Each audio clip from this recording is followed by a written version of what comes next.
Чем отличается мнение жителей России и Украины? Корреспонденты «Радио Свобода» опросили людей на улицах Москвы.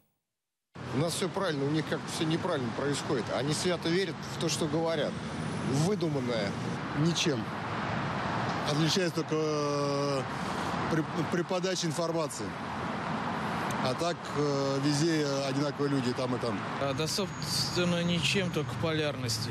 Ну, мне кажется, что у россиян, в отличие от Украины, более трезвый ум сейчас, вот на данный момент. В оценке политической обстановки и в целом. Ну, сами видите, мы живем более стабильно. Войны нету. Вот основной показатель. Это совершенно разные люди, на мой взгляд. Потому что я очень хорошо знаю украинцев. Я знаю очень хорошо русских. Вот. Я могу сказать, что действительно русские люди, они привыкли все-таки к царю-батюшке. Они привыкли больше, чтобы ими руководили, скажем так, да.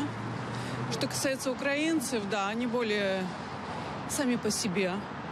Они решают свои вопросы сами, да. И, у них нет в менталитете того, чтобы тупо подчиняться.